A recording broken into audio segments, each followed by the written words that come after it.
Pemirsa, Taman Mini Indonesia Indah menawarkan aktivitas seru yang bisa dilakukan bersama keluarga untuk menghabiskan libur panjang. Selama masa pekan libur sekolah, Taman Mini Indonesia Indah menggelar acara mengangkat tema Kumpul Bocah yang berlangsung hingga 15 Juli 2023.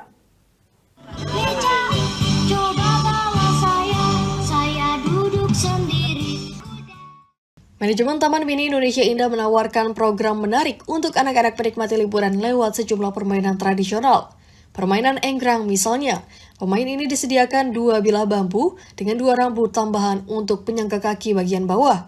Pemain harus menaiki 2 tongkat bambu tersebut, kemudian berjalan menggunakan 2 kaki enggrang.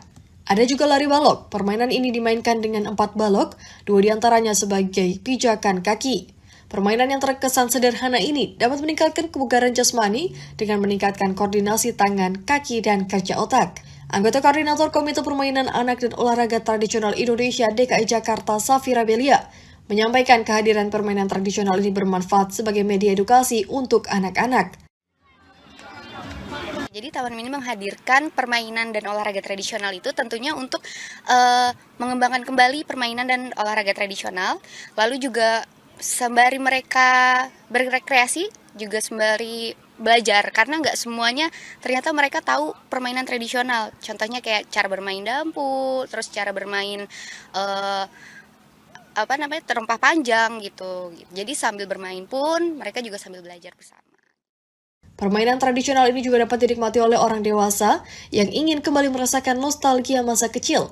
Berlokasi di Taman Mini Indonesia Indah, program dengan tema Kumpul Bocah ini dibuka dari tanggal 15 Juni hingga 15 Juli mendatang, pukul 11 hingga pukul 16 waktu Indonesia Barat, dengan membayar tiket masuk Rp25.000 per orang.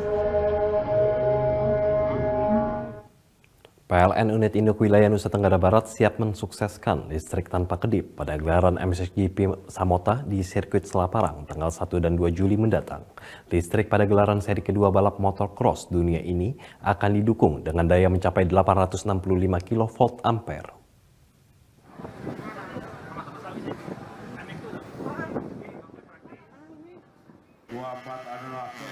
Skema listrik tanpa kedip atau zero downtime akan diberlakukan PLN Unit Induk Wilayah Nusa Tenggara Barat untuk menjamin jaringan dan sistem kelistrikan saat gelaran seri kedua balap motocross dunia MXGP 2023 di sirkuit Selaparang, Kota Mataram pada tanggal 1 sampai 2 Juli 2023 mendatang.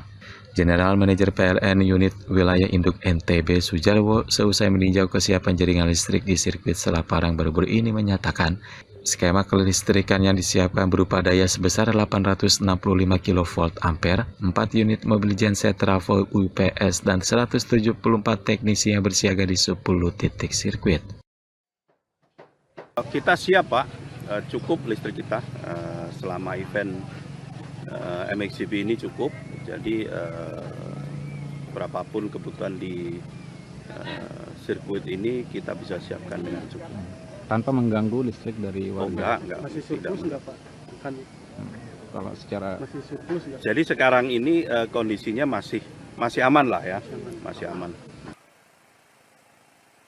Selain itu, PLN NTB juga mendistribusikan lebih dari 25.000 ton sisa pembakaran batu bara atau faba secara gratis sebagai campuran tanah pada lintasan sirkuit MXGP Selaparang untuk mendukung performa kendaraan para crosser.